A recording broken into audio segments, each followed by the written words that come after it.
तो अब capital budgeting techniques की हम बात कर रहे हैं कि कैपिटल बजटिंग टेक्निक्स क्या होती हैं। एक होती है ट्रेडिशनल टेक्निक, एक होती है मॉडर्न टेक्निक।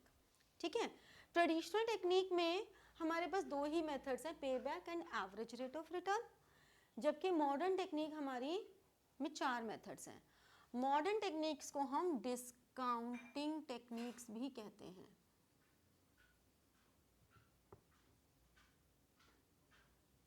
डिस्काउंटिंग टेक्निक्स, तो modern techniques are also called discounting technique, क्योंकि ये प्रेजेंट वैल्यू, फ्यूचर वैल्यू, इन सबको पूरी इज्जत देते हैं। ठीक है, अब जैसे कि हम इनको अगर डिस्कस करें, पहले शॉर्ट में डिस्कस करते हैं, then we will go in detail.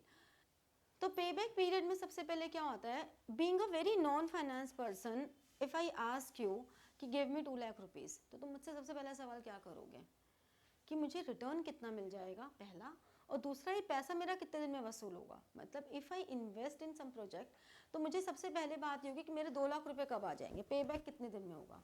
अगर मैंने कहा 2 साल में तुम्हारे 2 लाख वसूल हो जाएंगे, मतलब 1-1 लाख रुपए पहले पहले साल में तुम्हें इनकम हो जाएगी।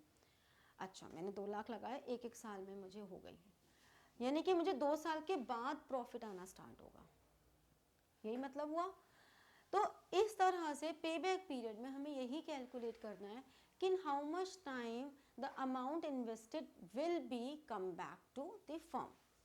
ठीक है, फिर एवरेज रेट ऑफ रिटर्न कि in general if I invest 2 lakh rupees और मुझे प्रॉफिट्स अगर मान लो 20,000 के हो रहे हैं, तो मैं क्या बोलूँगी कि अच्छा मेरे को 20,000 का प्रॉफिट हो रहा है 2 लाख पे, दिस इज बेसिकली मोटा मोटा 10% का रिटर्न आ रहा है, मोटा मोटा।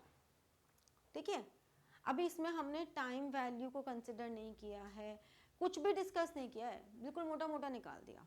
तो आपको ये थोड़े से इनके बहुत डीमेरिट्स होते हैं, लेकिन फिर भी इनको हम यूज करते हैं एक ओवरव्यू लेने के लिए when we talk in a rough form, कि चलो रफ फॉर्म पे कोई डिसीजन लेना है, but when we go for an official form कि अब हमें डिसीजन लेना है डिटेल में विद ऑल प्रूफ्स, जब हमें एक सीरियस नोट पर आना है, ये हमने एक जनरल ले लिया, जब हमें सीरियस नोट पे आना है तो हम आ जाते हैं मॉडर्न टेक्निक्स पे। नेट प्रेजेंट वैल्यू कि मुझे जो भी मेरा इनफ्लो है और जो भी मेरा आउटफ्लो है, तो present value of inflows minus present value of outflows,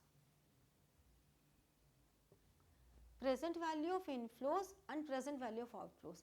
यहाँ पे अब तुम्हारा जो मैथमेटिक्स ऑफ फाइनेंस हमने किया था इंट्रोडक्शन वाले चैप्टर में, वो काम आएगा कि प्रेजेंट वैल्यू कैसे निकालते हैं और हम इनफ्लो किसको मानेंगे और आउटफ्लो किसको मानेंगे, ये सब हम लोग डिटेल में पढ़ने वाले हैं। Once you know how to calculate present value of inflow and outflow, this is very easy to calculate all these 3 things. ठीक है ना। इंटरनल रेट ऑफ रिटर्न, ये जो एवरेज रेट ऑफ रिटर्न है, इसी का corresponding internal rate of return है। कैसे? एवरेज रेट ऑफ रिटर्न मोटा मोटा बता रहा था, internal rate of return exactly बताएगा कि आपकी इन्वेस्टमेंट पे एक्चुअल रिटर्न कितना आ रहा है। ठीक है ना। एवरेज रेट ऑफ रिटर्न ने आपको एक आइडिया दिया, लेकिन वो आइडिया एक्चुअली में हमें कितना मिल रहा है with the consideration of present value factor. हमें प्रेजेंट वैल्यू फैक्टर के बेसिस पर इंटरनल रेट ऑफ रिटर्न निकालना है। This is called NPV, this is called IRR. Then profitability index, profitability index is your present value of inflows upon present value of outflows. तो अगर आपको एक बार अगर present value निकालनी आ गई इनफ्लोज एंड आउटफ्लोज की, तो आपके लिए ये सब होता चला जाएगा, क्योंकि ये सब लाइन से उसी कंसेप्ट में आ रहे हैं। Discounting pay back, once we do the pay back, फिर उसका डिस्काउंटेड फॉर्म, वो डिस्काउंटेड पे बैक है कि सिंपल पे बैक की जगह हम डिस्काउंटेड पे बैक करेंगे। ठीक है, ये जस्ट एक आपको हिंट था। अब हम आते हैं सबसे पहले कॉन्सेप्ट पे बैक पीरियड पे। हम डिनोट करते हैं C0 with outflow. C0 denote with outflow and C1 C2, C3, ये सब क्या है? ये inflow of first year, inflow of second year, inflow of third year. हमारे हर साल का इनफ्लो कितना आ रहा है? 3 साल के अलावा ये 4, 5, 6 जितने भी साल का हो सकता है। तो पे बैक पीरियड हमें बता रहा है। अब यहाँ पे मान लो हमने कहा कि मेरी इन्वेस्टमेंट लगी 2 लाख और एवरी ईयर 10 साल का टाइम है। 10 साल के टाइम पर मुझे C1 to C10 पूरे 10 साल आगे आने वाले मुझे इनफ्लो आ रहा है कितना? मान लो ₹50,000। ये हमें क्या दिखा रहा है कि आपका जो एनुअल इनफ्लो है इज इक्वल। ठीक है ना? एनुअल इनफ्लो मेरा इक्वल है। तो अगर मेरा एनुअल इनफ्लो इक्वल है तो मैंने सिंपली बोला 2 लाख अपॉन 50,000, यानी कि मेरा C0 अपॉन एनुअल इनफ्लो। ठीक है, ये फॉर्मूला हो गया। ये किसका फॉर्मूला हो गया? When annual inflow is equal. तो दिस इज वेरी इजी। अब आप कहोगे ये तो हमें देखने से वैसे भी पता लग ही रहा था, बट बेटा देखने से पता लगना, एग्जाम में तो आपको बताना पड़ेगा ना कि आपको पता लग रहा है। तो यू हैव टू प्रेजेंट, तो you have to present the formula that outflow upon annual inflow. तो आपको इस तरह से दिखाना होगा कि 4 इयर्स है। अब मान लो ये आपका प्रोजेक्ट 1 था, अगर प्रोजेक्ट 2 कोई होता उसमें C0 मान लो 5 लाख होता, लेकिन उसमें भी जो एनुअल इनफ्लो है C1 to C10 50,000 ही होता।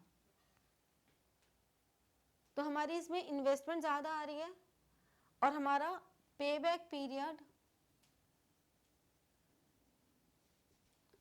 5 लाख अपॉन 50,000 10 ईयर्स आ रहा है। तो दिस इज वेरी ऑब्वियस, हम कौन सा प्रोजेक्ट चूज करेंगे? हम ये वाला प्रोजेक्ट चूज करेंगे क्योंकि इसका हमें पे बैक जल्दी मिल रहा है। तो इसका डिसीजन रूल क्या होता है? What is the decision rule? Decision rule pay back का क्या होगा?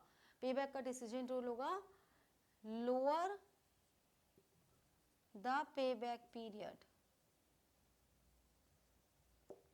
Accept the project. जिस भी प्रोजेक्ट का पे बैक पीरियड कम है हम उसी को एक्सेप्ट करेंगे। ठीक है, तो ये हमारा डिसीजन रूल हो गया। आपकी जितनी भी ये टेक्निक्स हैं, पूरी 6 टेक्निक, आपको सब में डिसीजन रूल जरूर देखना है कि हमारा डिसीजन किस बेसिस पर होगा। तो हमारा डिसीजन इस बेसिस पर होगा पे बैक में कि जिसका भी पे बैक पीरियड कम है हम उसे एक्सेप्ट कर लेंगे। ठीक है, अब ये तो हमारा एनुअल कैश फ्लो था इक्वल। अब मान लो अगर हमारा एनुअल कैश फ्लो है अनइक्वल। अनइक्वल कैसे? C0 2 लाख है, आउटफ्लो हो गया। C1 40,000, C2 30,000, लेकिन फिर थर्ड ईयर में मुझे मान लो 70 मिल रहा है और फिर मान लो मुझे 60 मिल रहा है और फिर मान लो मुझे, तो मेरे 2 लाख रुपए कब कंप्लीट हो रहे हैं? मैंने इसको इसमें ऐड किया 70, 140,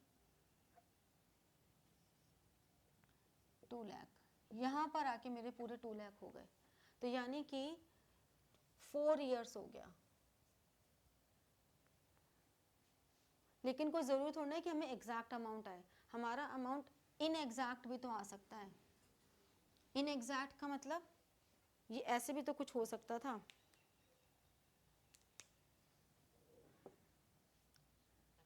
C0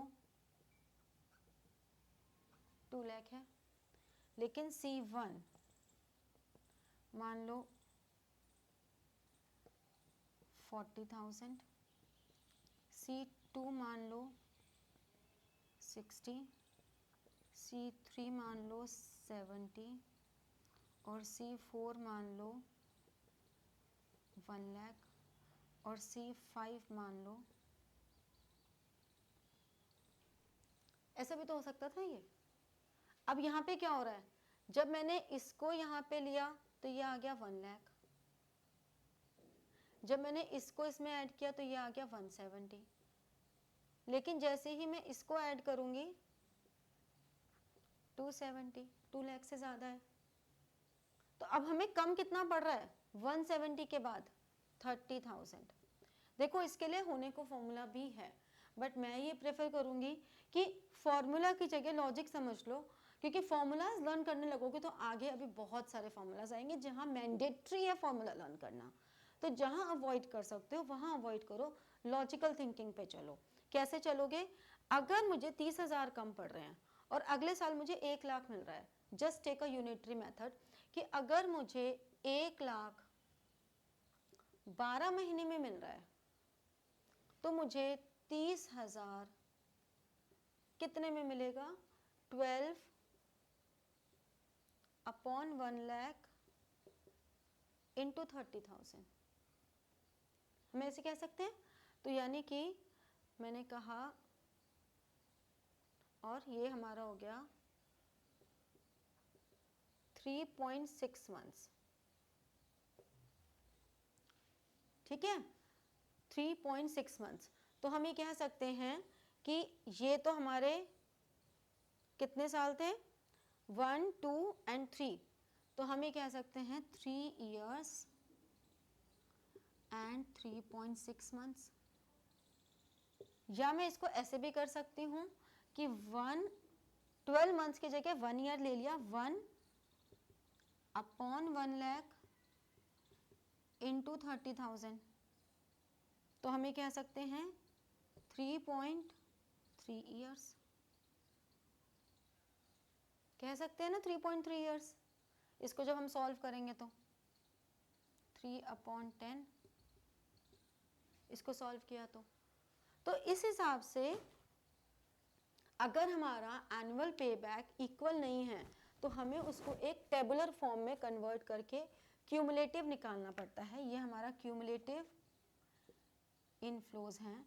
ये क्यूमुलेटिव इनफ्लोज के थ्रू हम ये देख लेते हैं कि आखिर कितना हमारा पे बैक पीरियड चल रहा है। ऐसे ही जितने भी प्रोजेक्ट्स हैं हम पे बैक निकालेंगे और फिर ये डिसाइड करेंगे कि आखिर ये पे बैक हमारा कितने टाइम पे आ रहा है, क्योंकि जितना कम पे बैक होगा उतना प्रोजेक्ट हमारे लिए ज़्यादा वर्दी हो जाएगा। गॉट इट, ठीक है। तो नेक्स्ट हमारे पास आता है ARR। ARR is average rate of return, average annual profits after tax. मतलब आपकी जो भी सेल्स है, जो भी आपकी सेल्स है उसमें से आपने कॉस्ट माइनस की, यानी कि कॉस्ट में जो ऑपरेटिंग है वो माइनस की, ठीक है, तो आपके पास प्रॉफिट आया। हम कहते हैं बिफोर इंटरेस्ट एंड टैक्स, फिर आपने फाइनेंस कॉस्ट माइनस की और आपके पास आ गया प्रॉफिट बिफोर टैक्स, और फिर आपने टैक्स माइनस किया तो आपके पास आ गया profit after tax. You know it very well कि हम लोगों की यही एक बेसिक इनकम स्टेटमेंट होती है, बिल्कुल बेसिक है, इसमें कहीं कुछ नहीं है, ठीक है। हमने सारे एक्सपेंसेस माइनस कर दिए। नॉन ऑपरेटिंग में हम यहाँ पे एफएम में फाइनेंस कॉस्ट को ही मेन लेके चलते हैं, बाकी आपके नॉर्मल ये इनकम स्टेटमेंट है जो आप लोग हमेशा से पढ़ते आ रहे हैं, इसमें नथिंग न्यू। तो जो भी आपका प्रॉफिट आफ्टर टैक्स है उसका एवरेज ले लिया। अब यहाँ पे भी एवरेज लेने में क्या ध्यान रखना है कि अगर इक्वल एनुअल प्रॉफिट्स है तो फिर तो वो फॉर्मूला क्या हो जाएगा, annual profits upon average investment, ठीक है ना, वो तो एवरेज हो जाएगा। ठीक है, अब यहाँ पे अगर इक्वल प्रॉफिट्स नहीं है तो हम हर साल के प्रॉफिट्स में से टैक्स पहले माइनस करेंगे। मान लो सपोज हमें कहते हैं C1 to C10 आपका 50,000 है बिफोर टैक्स, फिर आपका टैक्स रेट जो है वो 30% है, तो कितना हो गया, profit after tax is your 50,000 into 70%, that is 35,000। तो हम यहाँ पे ले लेंगे एनुअल प्रॉफिट्स में 35। अब एवरेज इन्वेस्टमेंट्स कैसे निकालेंगे, ये जो भी आपके इनिशियल कॉस्ट है जितने भी आपने परचेज किया उसके इंस्टॉलेशन एक्सपेंसेस बचपन से करते आ रहे हो कि कॉस्ट में इंस्टॉलेशन एक्सपेंसेस ऐड करते हैं, माइनस सैल्वेज वैल्यू, ये भी बचपन से करते आ रहे हो, nothing new in this. Initial cost, installation expenses, salvage value. Salvage value मैं याद दिला देती हूँ क्या होती है, this is the residual value और we can say the scrap value which is expected to be gained at the end of working life after completing the working life years। मतलब अगर हमने ये माना है कि एक मशीन की लाइफ 10 साल है तो 10 साल बाद अगर मैं उसको बेचने जाऊँ तो मुझे उससे कितना पैसा मिलेगा, वो एस्टिमेटेड ही होता है, एग्जैक्ट तो आप अभी से बता नहीं सकते ना, ज्योतिष तो है नहीं हम तो जो एग्जैक्ट बता दें। तो हमने एक सैल्वेज वैल्यू ले ली कि और उसको 1/2 कर दिया, सिंपल, ठीक है, हाँ 1/2 कर दिया, फिर वापस उसमें सैल्वेज वैल्यू ऐड कर दी बाहर आके, और एडिशनल वर्किंग कैपिटल उस मशीन की इंस्टॉलेशन से मुझे कोई भी अगर एडिशनल वर्किंग कैपिटल हो रही है, कुछ भी कह सकते हैं, अगर मान लो मुझे उस मशीन को लगाने से मेरा इलेक्ट्रिसिटी का बिल एक्स्ट्रा आने लगा है या मुझे कोई और हायर कोई भी ऐसा वर्किंग कैपिटल या कोई भी ऐसा एडिशनल ऐसा कुछ जो हमारे उस मशीन की वजह से हो रहा है और जब वो मशीन नहीं होगी तो वो हट जाएगा, तो कोई भी एडिशनल वर्किंग कैपिटल वो हम ऐड कर देंगे। ये करके हमें मिल गई एवरेज इन्वेस्टमेंट। इसमें एक जो मेन पॉइंट है जहाँ पे बच्चे सबसे ज़्यादा गलती करते हैं, sometimes they ask in the question calculate average rate of return on original cost. अब हमें क्योंकि आदत पड़ी है एवरेज में 1/2 करके करने की, हम कर देते हैं और वो बिल्कुल गलत, 0 नंबर, और हमें समझ में भी नहीं आता कि भाई हुआ क्या ये। तो बहुत केयरफुली इस चीज़ को पढ़ना कि अगर आपको बोला है ऑन ओरिजिनल कॉस्ट तो यहाँ पे एवरेज नहीं लेनी, यहाँ पे ओरिजिनल कॉस्ट ही लेनी है। सो बी केयरफुल इन दिस। हाँ कुछ भी नहीं दिया हुआ तो हम एवरेज ही लेंगे। तो हमने यहाँ से ये निकाल के एवरेज ले ली। सपोज हमारी इनिशियल कॉस्ट है 1 लाख, इंस्टॉलेशन एक्सपेंसेस है 10,000, सैल्वेज वैल्यू है 5,000, तो मैंने ये लिया, इसका 1/2 किया, एडिशनल कैपिटल मान लो कुछ भी नहीं ले रही मैं अभी इस एग्जांपल में, तो +5 कर दिया, तो कितना आ जाएगा ये 1,05,000 का हाफ 52,500 प्लस 5,000 57,500।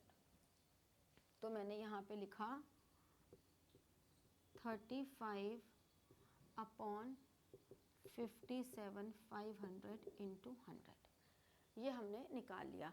आप लोगों को तो पता ही है कि कैलकुलेटर्स आपको अलाउड होते हैं, तो यूज़ कैलकुलेटर। हम लोग इसकी कैलकुलेशन कर लेते हैं। 35 अपॉन 57,500, ये आ गया 60.87।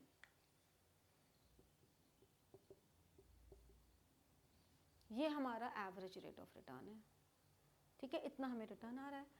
अब इसका डिसीजन रूल क्या रहेगा, जितना भी हाई ARR होगा उतना ही प्रोजेक्ट एक्सेप्टेबल होगा। अगर मैं इसमें एक दूसरा प्रोजेक्ट लेके चलती हूँ, चलो हम एक और प्रोजेक्ट लेके चलते हैं जिसमें हमें C0 2 लाख है, C1, C2 और C3 3 साल हमें उससे रिटर्न मिल रही है। यहाँ मिल रही है 1,50,000, यहाँ मिल रही है 3 लाख और यहाँ मिली 3,20,000। अगर हमारा टैक्स 20% है तो अब क्या होगा 20% के हिसाब से, इसमें से 30 माइनस किया, इसमें से 60 और इसमें से 64, तो ये हो गया 120, ये हो गया 240 और ये वाला हमारा कितना हो गया 2256। ठीक है, हमने इसकी टोटल किया, क्योंकि अब यहाँ पे अनइक्वल वाला एग्जाम्पल भी बता रही हूँ मैं कि यहाँ तो इक्वल था, अगर अनइक्वल होता है तो हम ऐसे टेबल बनाएंगे, कॉलम्स बनाएंगे, इनफ्लोज का, फिर टैक्स, फिर प्रॉफिट आफ्टर टैक्स। तो हमारे पास ये कितना हो गया 6 and 1 and 6। अब एवरेज निकालने के लिए 616/3 कर देंगे, कितना आ जाएगा 20533 आएगा आई सपोज।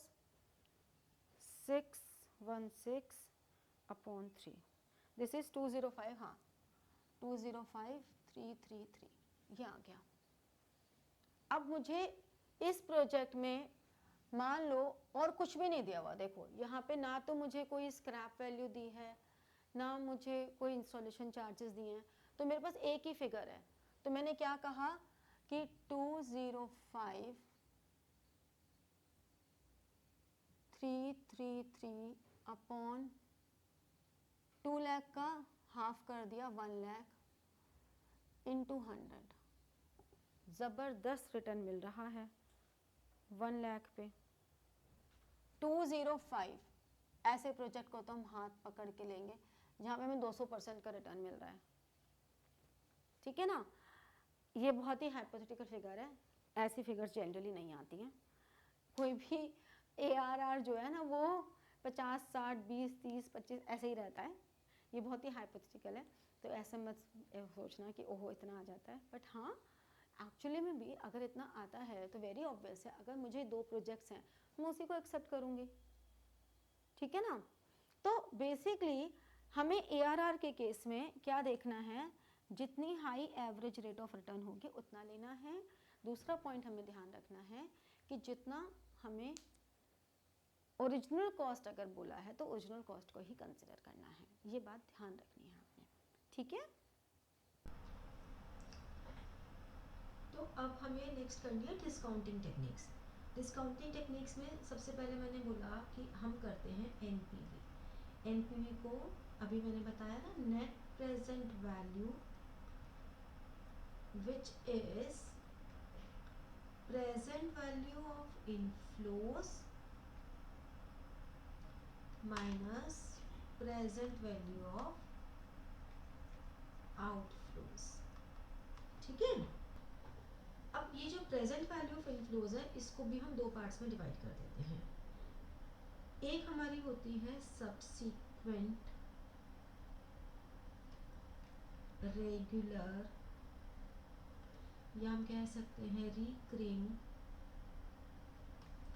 इनफ्लोज, मतलब जो आपके रेगुलर हो रहे हैं, हर साल ही होंगे, जितने साल मशीन की लाइफ है उतने साल वो रहेंगे। मतलब अगर 4 साल की लाइफ है, 5 साल की लाइफ है, तो वो लगातार होते ही रहेंगे। और एक होती है टर्मिनल कैश इनफ्लो। तो इनफ्लो जो टर्म हमारी आएगी वो इन 2 अमाउंट्स को आगे बनाएगी। तो सबसे पहले हमें जानना क्या जरूरी है, हमें जानना जरूरी है कि आखिर ये इनफ्लोज की वैल्यू कैसे निकलेगी। उसके बाद फिर हम TVM लगा के, जो टाइम वैल्यू ऑफ मनी हमने सीखा था, उसको लगा के हम इनकी प्रेजेंट वैल्यू निकालना सीख लेंगे। तो सबसे पहले पहली टर्म की बात करते हैं कि ये जो सबसीक्वेंट कैश इनफ्लोज हैं, जिन्हें हम एनुअल भी कह सकते हैं। इनमें क्या क्या आएगा? आपको क्वेश्चन में प्रॉफिट आफ्टर टैक्स गिवन होगा, ठीक है। इसमें हमें फिर से डेप्रिसिएशन ऐड करना है, क्योंकि इनकम टैक्स डिपार्टमेंट तो डेप्रिसिएशन को कंसिडर करता है, लेकिन जो हमारा एफएम है वो depreciation being a non cash expense, क्योंकि कोई आउटफ्लो हो नहीं रहा है इस एक्सपेंस की वजह से, तो इसलिए इस एक्सपेंस को कंसिडर नहीं करते, इसे हम ऐड बैक कर देते हैं। प्लस अगर किसी भी तरह का हमारा फाइनेंशियल चार्ज हो रहा है जो हमने टैक्सेशन के लिए माइनस किया था, वो हम माइनस कर देते हैं, बट ये ध्यान रखना है कि वो टैक्स माइनस करने के बाद ही है। अगर कोई रेगुलर एक्सपेंस है ड्यू टू दिस प्रोजेक्ट, तो हम उसे माइनस कर देंगे।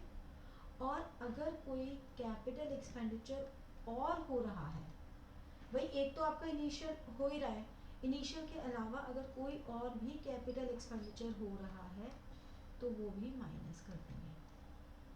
ये सब करने के बाद तुम्हें मिल जाएगा कैश इनफ्लोस। अब बात करते हैं टर्मिनल की। टर्मिनल मतलब at the end of working life. तो वैसे तो नॉर्मली में हम क्या कहते हैं कि at the end of working life क्या है, जो भी उसकी स्क्रैप वैल्यू है वो होती है। मतलब जो हमारा ये जो सब्सिक्वेंट था एनुअल कैश इनफ्लो तो हो गई होगा, वो तो लास्ट ईयर भी मिलेगा, लेकिन इसमें हमने कुछ, जब भी ये मशीन लगाई होगी उस टाइम पर हमने कुछ ना कुछ तो वर्किंग कैपिटल लगाई थी, वो वर्किंग कैपिटल हमारी रिलीज हो गई। प्लस स्क्रैप वैल्यू जो भी हमारी थी, जो भी हमारा प्रपोजल था उसकी स्क्रैप वैल्यू हमारी रिलीज हो गई। ये सब हमारा टर्मिनल कैश इनफ्लो है। अब हम आउटफ्लो की भी बात अभी कर लेते हैं। ये जो आउटफ्लो की कहानी चल रही है कि आउटफ्लो में क्या क्या रहेगा। आउटफ्लो में कॉस्ट ऑफ न्यू प्लांट तो होगी होगी, भाई ये तो हमारा नया प्लांट है तो जाएगा ही जाएगा। प्लस बचपन से पढ़ते आ रहे हो इंस्टॉलेशन एक्सपेंसेस,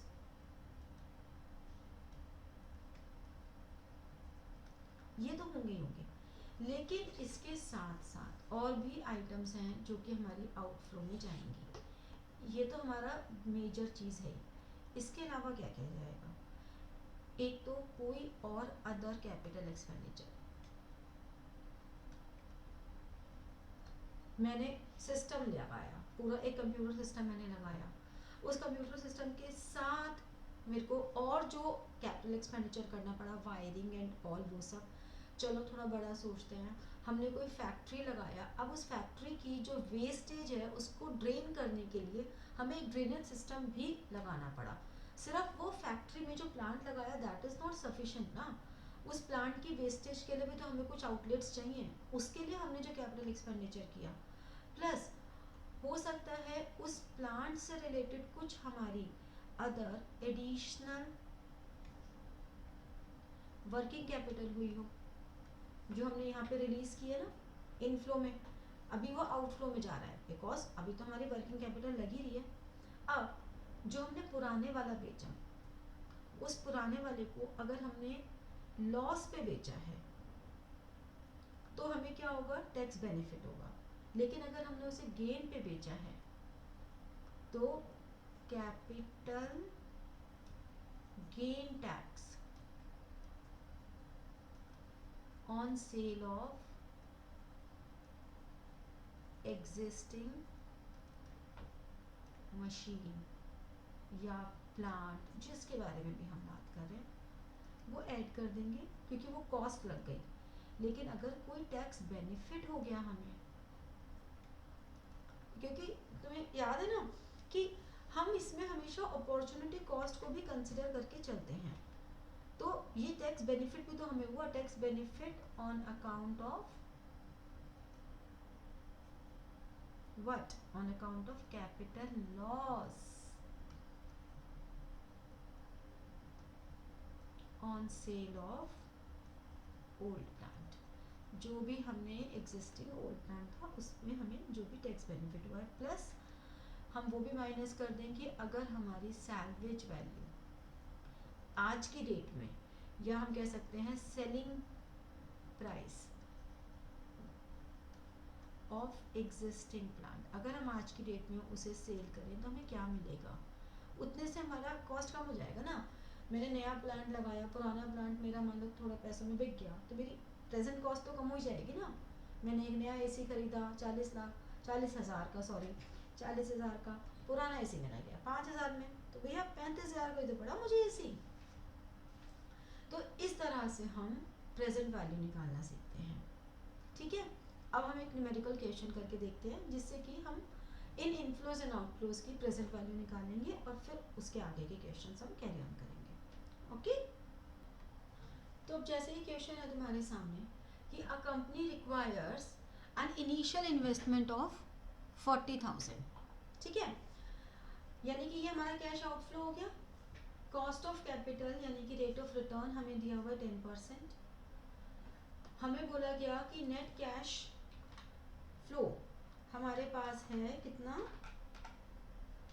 7,777, पूरे 10 साल तक का हमें दिया हुआ है। अब यहाँ पे अगर हम बात करें तो initial cash outflow is 40,000, initial cash outflow is ₹40,000।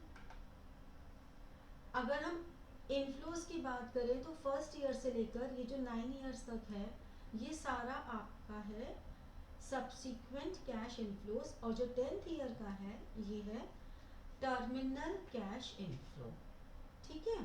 तो इस तरह से ये हमारा बाइफर्केशन है। लेकिन क्योंकि अभी ये बहुत बेसिक सा क्वेश्चन मैं करवा रही हूँ just to explain you the concept, तो इसमें और कोई आइटम है नहीं, तो हम इसको डायरेक्टली एक टेबल में डाल सकते हैं। अब मैंने लास्ट सेशन में आप लोगों को बताया था कि प्रेजेंट वैल्यू टेबल को कैसे यूज़ करते हैं।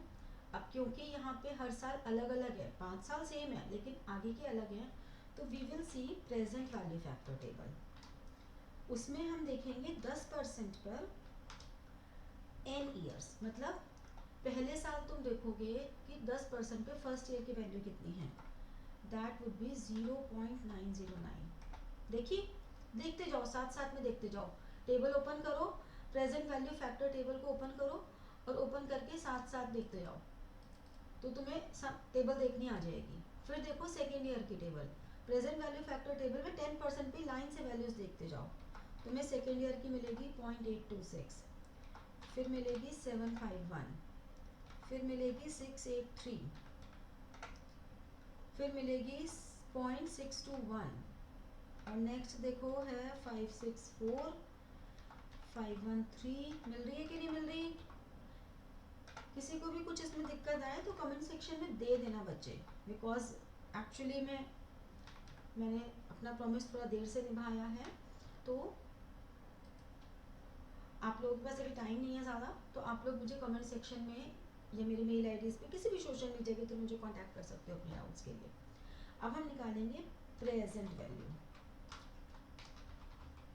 प्रेजेंट वैल्यू में ये जो तुम्हारा नेट कैश इनफ्लो है और प्रेजेंट वैल्यू फैक्टर है, यानी कि अगर मैं इसको कॉलम नंबर ए दे दूं और इसको मैं कॉलम नंबर बी दे दूं, तो this is A multiplied by B,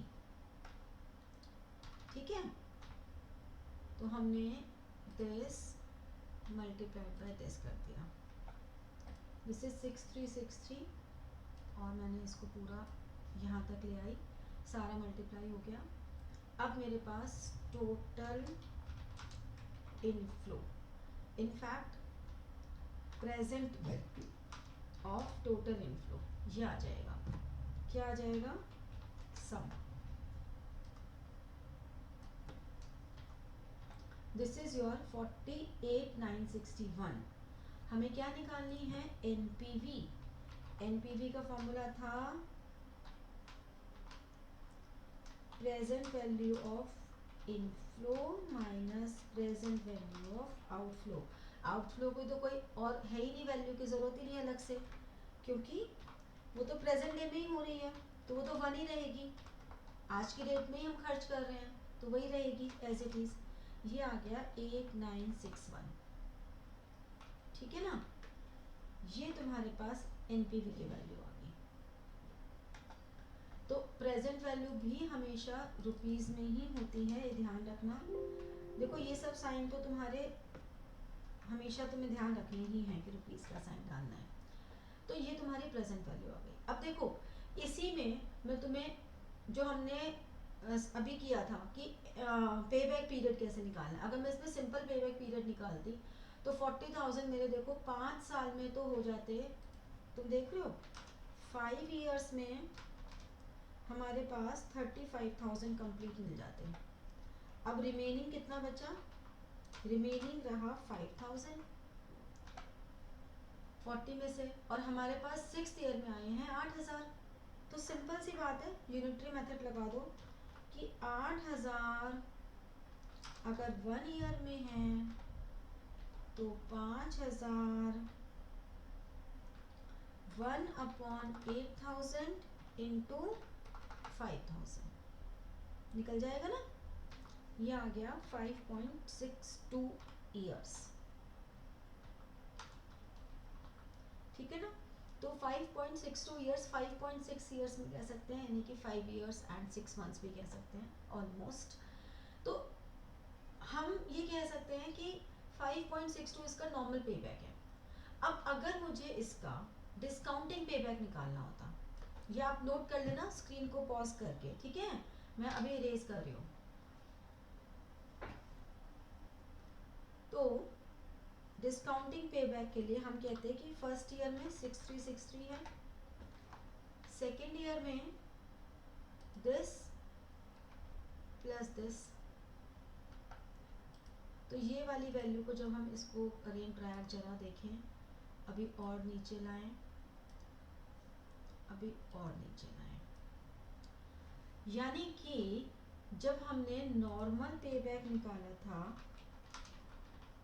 तो हमारे पास आया था 5.62 ईयर्स।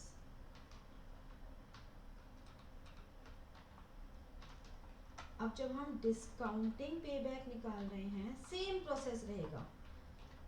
पहले हमने नॉर्मल इस कैश आउटफ्लो को कंसीडर किया था, अब हम प्रेजेंट वैल्यू को कंसीडर कर रहे हैं।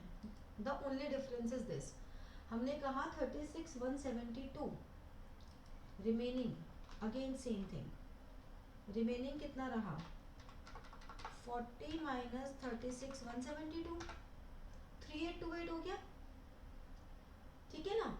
तो अगेन यूनिटरी मेथड लगा दो कि अगर हमारे पास 3828 का मतलब हो गया जो नेक्स्ट ईयर है 7005, अगर हमें 7005 के लिए 1 ईयर मिल रहा है तो 1/7005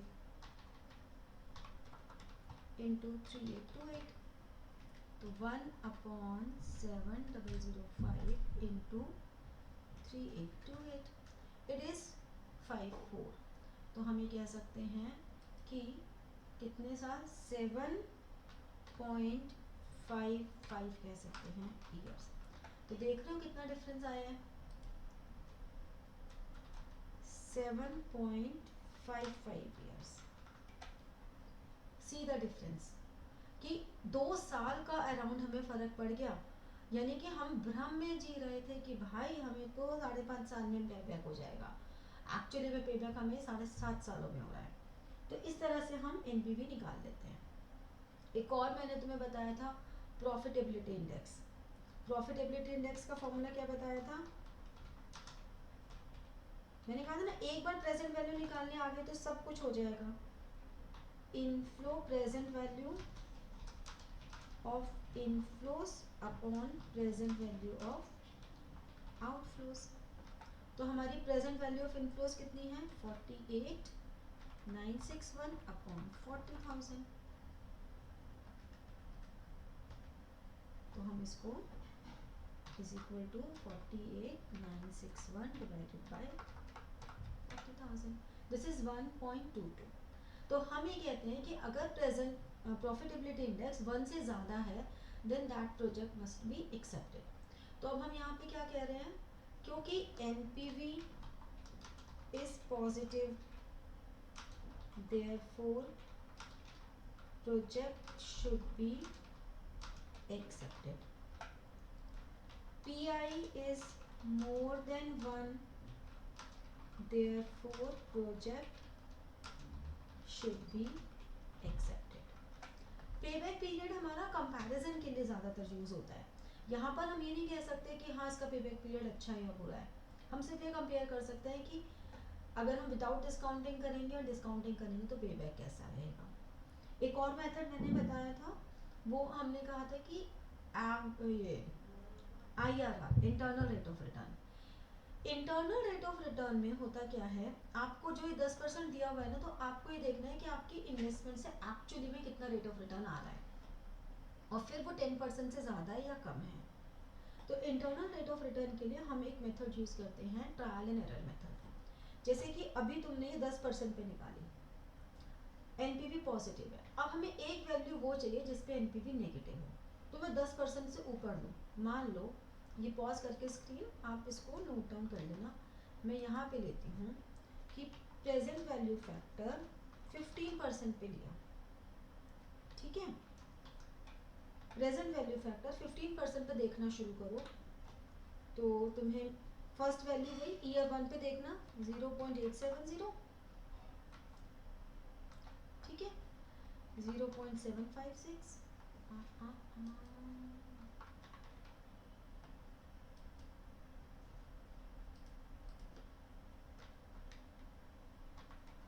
ये वहाँ क्यों जा रहा है, 0 पॉइंट, देख ली इतनी देर में तुमने सारी वैल्यूज, 572, 497, 432,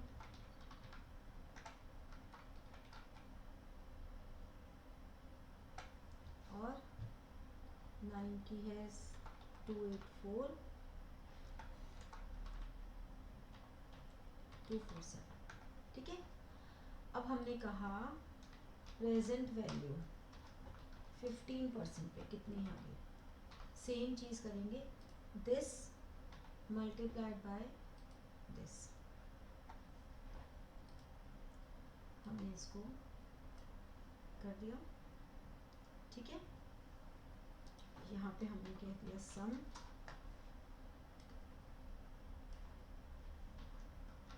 ये बिल्कुल ट्रायल एंड एरर है, ये ध्यान रखना इसमें बस टेक्निक कि जितना ज़्यादा हम रेट लेंगे उतना हमारा NPV की वैल्यू कम होती चली जाएगी। तो मैंने इस अंदाजे से कि 8961 हमारी पॉजिटिव वैल्यू है, तो मैंने एकदम 5% जंप कर दिया, ठीक है। अब हमारे पास यहाँ पर NPV की वैल्यू कितनी आ गई, NPV एट 15% इज कितनी हो गई, 39,405 माइनस 40, नेगेटिव में आ गई। हम इसको और एक्यूरेसी पे लेके जाना चाहें तो हम इसको 14% पे भी चेक कर सकते हैं। कायदे से हमें सिर्फ दो वैल्यूज चाहिए, एक वो जो NPV पॉजिटिव हो, एक वो जहाँ NPV नेगेटिव हो, क्योंकि जो आपका IRR होता है, IRR is a point where NPV is 0। तो अब इसको हम 0 NPV कौन से रेट पर होगी वो निकालना है, तो इसे हम कहते हैं इंटरपोलेशन मेथड, ठीक है, इंटरपोलेशन मेथड कहते हैं। तो हम इसको इंटरपोलेट कैसे करेंगे, देखो देखो ये फॉर्मूला है, ये तो मैंने बताया ही कि जितनी हाई NPV करोगे उतना ही ज़्यादा तुम्हारी, जितनी हाई रेट रखोगे उतनी ही तुम्हारी NPV की वैल्यू कम होती चली जाएगी, ये बात बस याद रखना। 8961 प्लस 595, जितना कैलकुलेटर पे कर सकते हो डायरेक्ट उतना ही कर सकते हो, इसमें कोई ऐसा कोई हार्ड एंड फास्ट रूल नहीं है। 8961 इंटू 0.05, क्योंकि 10 और 15% हमने लिया था, और that is divided by 9556, so it comes out 0.04, तो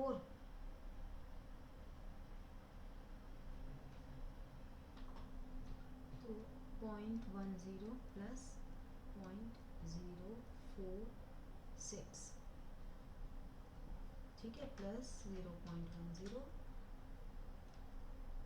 14.68%।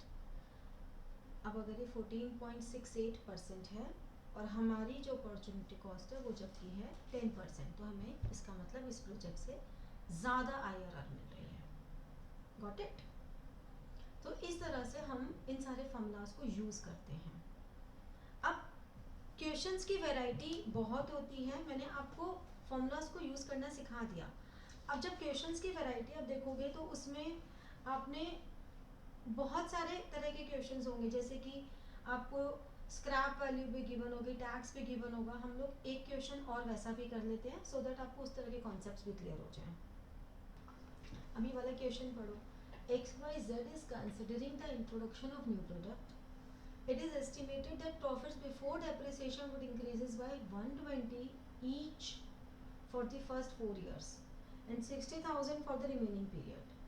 यानी कि जितना भी उसकी लाइफ होगी, 20,000 पहले साल में incurred in the first year for advertisement cost which is not included in the above estimation of profit.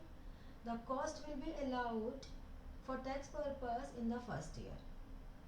ठीक है, तो the a new plant costing 2 lakh will be installed for the production of new product. The salvage value of plant is 10 years. अब देखो शुरू में 10 years में से first 4 years तो 120 है, तो हमारे पास सबसे पहला कॉलम जो बनेगा वो ईयर में 1 to पूरे 10 years तक बनेगा।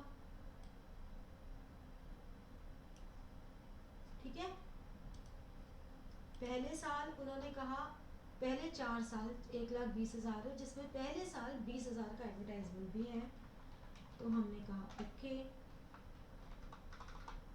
ये भी हमने कर दिया 120। उसके बाद उन्होंने कहा 60,000 है, ठीक है, हर साल 60,000 का प्रॉफिट हो रहा है। ठीक है जी, ये भी कर दिया। इसके बाद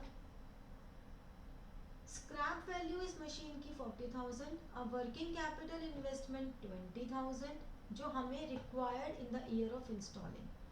यानी कि अगर मैं यहाँ पर आउटफ्लो की बात करूँ इसके, चलो यहीं पे निकालते हैं आउटफ्लो। इनिशियल आउटफ्लो की अगर मैं बात करूँ तो कॉस्ट मेरी कितनी जा रही है 2 लाख। ठीक है, वर्किंग कैपिटल जो अभी के अभी चाहिए यानी कि फिलहाल now,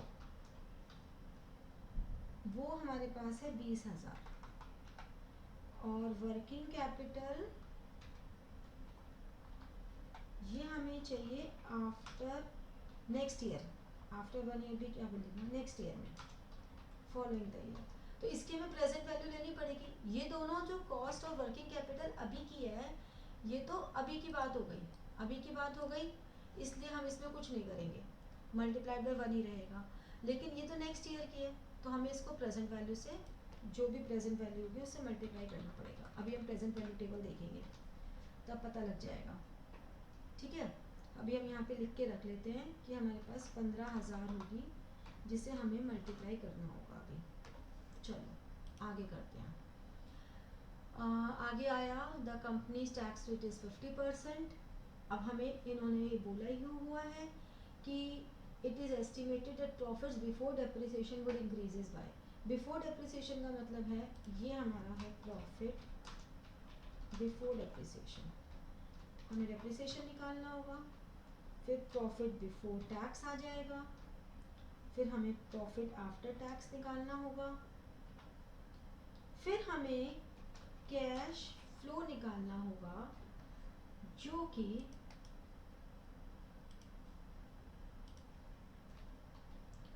profit after tax plus depreciation होगा। समझ रहे हो, क्योंकि हमें टैक्स पर्पस के लिए पहले डेप्रिसिएशन करना पड़ेगा। तो ये हमारे पास कुछ इस तरह से कहानी बनेगी। डेप्रिसिएशन 33% है रिटर्न डाउन वैल्यू मेथड से।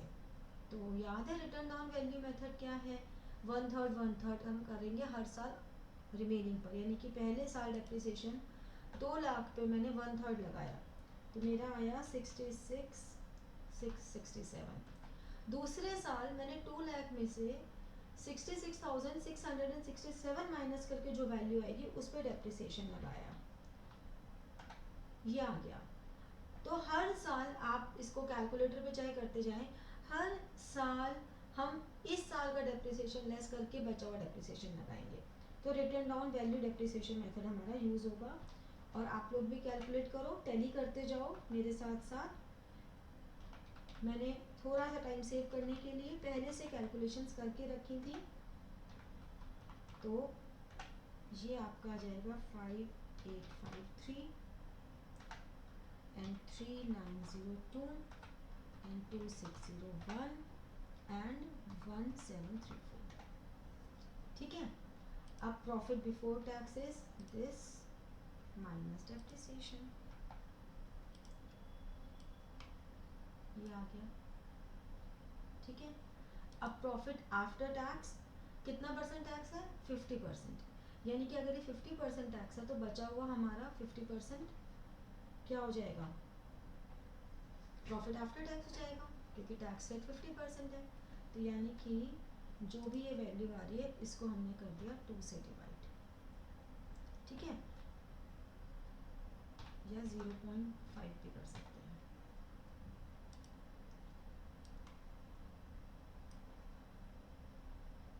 ठीक है, तो ये हमारे पास सारी वैल्यूज आ गई। अब क्या करेंगे, आप लोगों के पास तो कैलकुलेटर से ज़रूरी नहीं कि आप इस डेसिमल को कंसिडर करो, ये लो मैंने डेसिमल्स हटा दिए, आप विदाउट डेसिमल भी कर सकते हो। अब इसमें हमने this value plus depreciation, this value profit after tax plus depreciation add कर दिया। ठीक है, ये आपके पास वैल्यू आ गई। अब हमें देखनी है प्रेजेंट वैल्यू फैक्टर। अगर ये हमारी ना एनुअल अमाउंट सेम होता, मान लो पूरे 10 के 10 साल का सेम होता, तो हम present value annuity factor table भी देख सकते थे। ये बात मैं आपको बता दूं। ठीक है, कि अगर मान लो अभी तो हम प्रेजेंट वैल्यू फैक्टर टेबल देख रहे हैं ना 20% पे, फिर हम इसमें प्रेजेंट वैल्यू एन्युटी फैक्टर देख लेते हैं। अब तुमने अगर देखनी शुरू कर दी हो तो 20% पे फर्स्ट ईयर की वैल्यू है 0.833, 0.694, 579, 482, 402, 335, 279,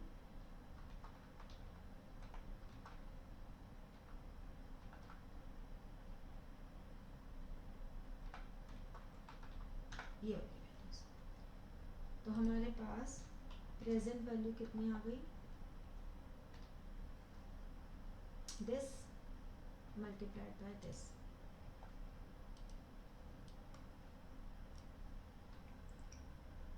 ठीक है, डेसिमल हटा देती हूँ मैं इसका, ये हटा दिया। अब एक चीज तो आ गई।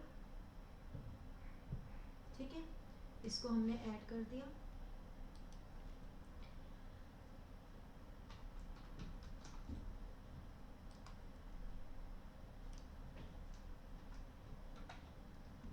ये हमारे पास आ गई प्रेजेंट वैल्यू ऑफ सब्सिक्वेंट। अगर हम सब्सिक्वेंट की बात करें तो लास्ट 10th ईयर की नहीं लेंगे, लेकिन अगर हम ले लेते हैं, चलो आप रुको, ऐसे नहीं करते फिर कंफ्यूज हो जाओगे तुम, इसको ऐसे ही करते हैं। Present value of subsequent inflows,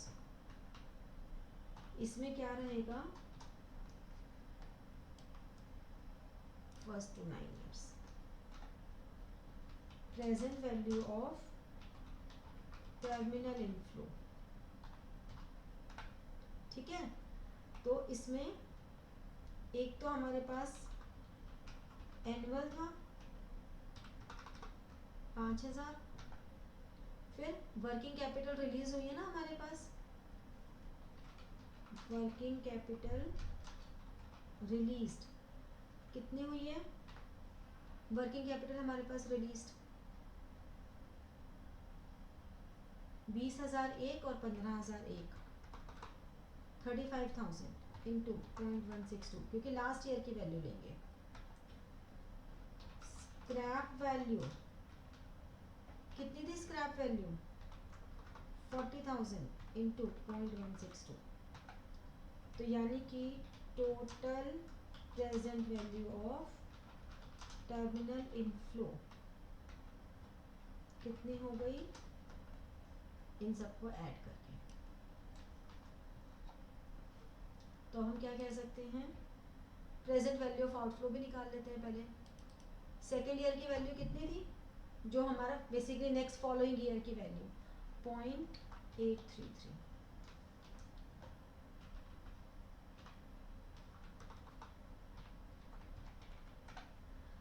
तो प्रेजेंट वैल्यू ऑफ आउटफ्लो, सारी कड़ियां आपस में जुड़ती जा रही है ना, ये हमने निकाल दी। अब हम क्या कहेंगे, NPV is present value of inflows minus present value of outflows, यानी कि 232,409 सॉरी इनफ्लोज की वैल्यू 252,408 प्लस 17,150 माइनस 232,495,